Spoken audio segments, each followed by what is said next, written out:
Assalamu alaikum. Aujourd'hui, on va étudier le document 4 du chapitre 15, les rétrocontrôles ovariens sur le complexe hypothalamo-hypophysaire. Du retour dans les documents précédents de ce chapitre, vous avez appris que l'hypothalamus sécrète l'hormone GnRH qui stimule la glande pituitaire pour sécréter la FSH et la LH. L'organe cible de ces deux hormones est l'ovaire. En réponse aux hormones hypophysaires, les structures ovariennes sécrètent des quantités variables d'oestrogène et de progestérone. Mais, si ce mécanisme est continu de la même manière, alors comment se fait-il que les quantités d'hormones hypophysaires varient tout le long du cycle féminin? Pourquoi atteignent-ils un pic juste avant l'ovulation et diminuent après? À la fin de cette vidéo, vous devrez être capable de décrire les rétrocontrôles des oestrogènes et celles de la progestérone sur le complexe hypothalamo-hypophysaire, d'inférer l'effet des facteurs environnementaux et psychiques sur les hormones féminines. Des études expérimentales vous aideront à découvrir ce qui contrôle le complexe hypothalamo-hypophysaire. Chez une souris femelle, l'ovariectomie bilatérale, qui signifie l'ablation des deux ovaires, conduit à la baisse du taux sanguin d'oestrogène. C'est tout à fait prévu, non? Mais elle conduit également à l'augmentation des taux plasmatiques de la FSH et de la LH, ce qui n'est pas attendu. Dans une autre série d'expériences réalisées sur des moutons femelles, lorsque la femelle reçoit une injection d'ostradiol, la libération de GnRH s'arrête et celle de la LH diminue. Quelles conclusions pouvez-vous tirer des deux expériences précédentes?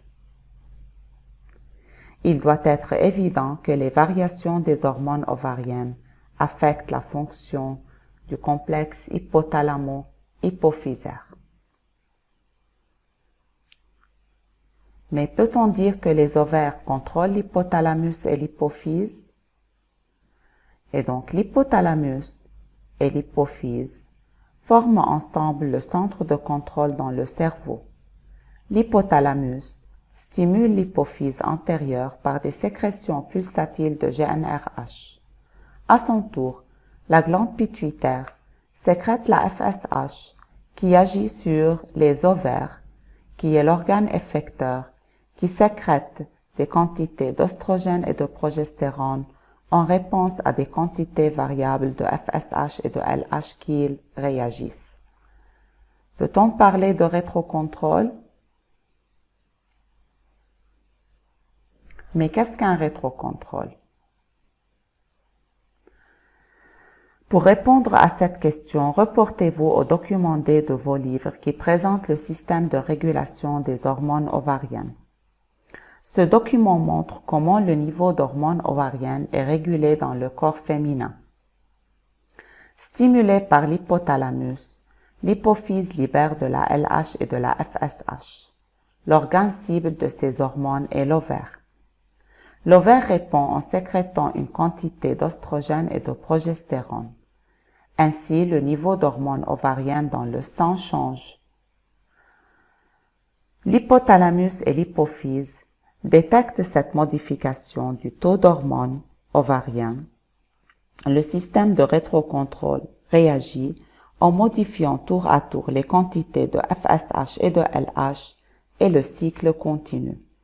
L'effet des hormones ovariennes sur l'hypothalamus et l'hypophyse est connu sous le nom de rétrocontrôle. Le rétrocontrôle exercé par la variable contrôlée sur le système de contrôle est de deux types, négatif et positif. Utilisons cet exemple pour expliquer la différence entre ces deux types de rétrocontrôle. Le thermostat est un capteur qui détecte la température ambiante de la maison et contrôle la chaudière.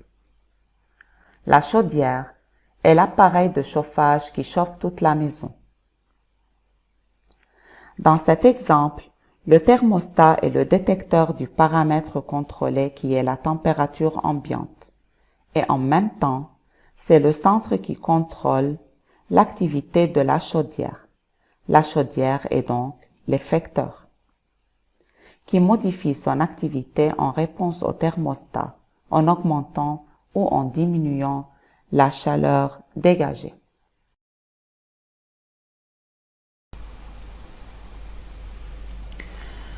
Le rétrocontrôle négatif dans la maison peut être expliqué, comme on a déjà dit, par le thermostat et la fournaise. On a réglé le thermostat à une certaine température car la pièce est froide et sa température est basse.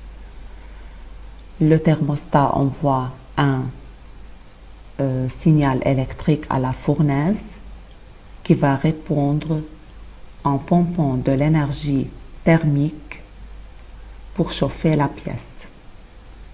La température de la pièce commence à augmenter pour atteindre la température désirée. Cette augmentation de température est détectée par le thermostat qui à son tour envoie un signal au four pour diminuer son activité ou s'arrêter. Maintenant, pour expliquer l'autre type de rétrocontrôle qui est positif, prenons un autre exemple. Le détecteur de fumée connecté à une alarme. Le détecteur de fumée détecte la fumée des incendies, ce qui stimule le déclenchement de l'alarme.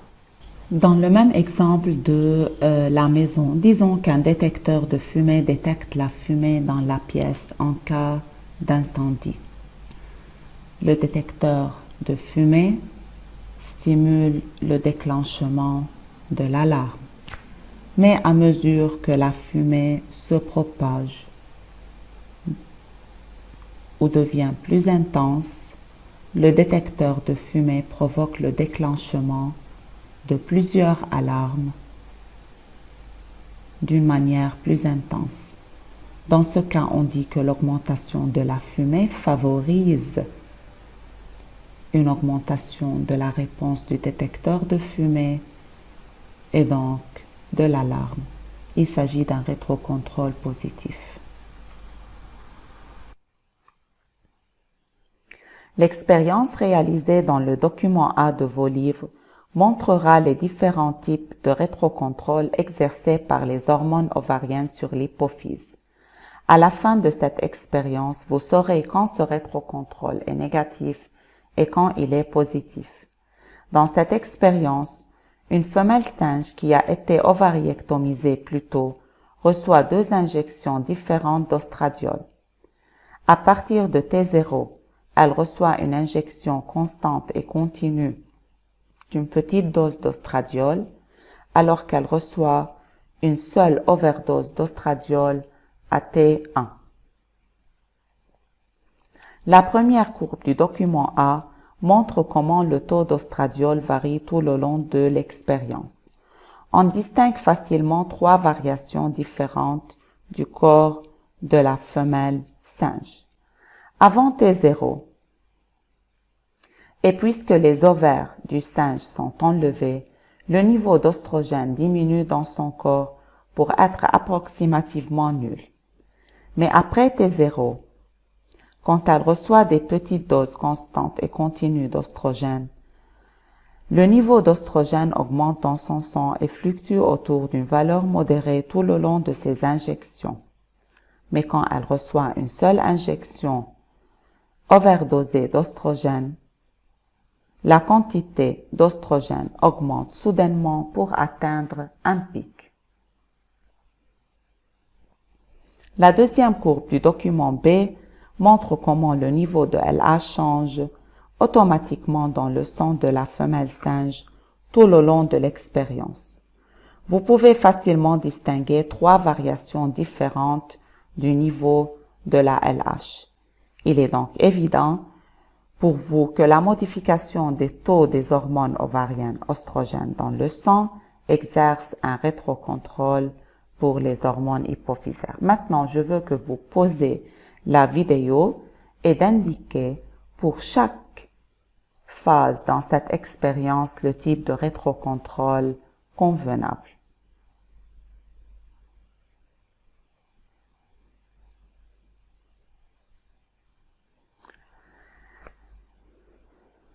Vous devez avoir remarqué, en l'absence d'injection d'oestrogène, avant T0, le taux de LH augmente d'environ 18 nanogrammes par millilitre. Mais lors de l'injection d'une dose constante continue de 60 picogrammes par millilitre, le taux de LH diminue progressivement pour atteindre des valeurs minimales. Il s'agit d'un rétrocontrôle négatif. Après T1,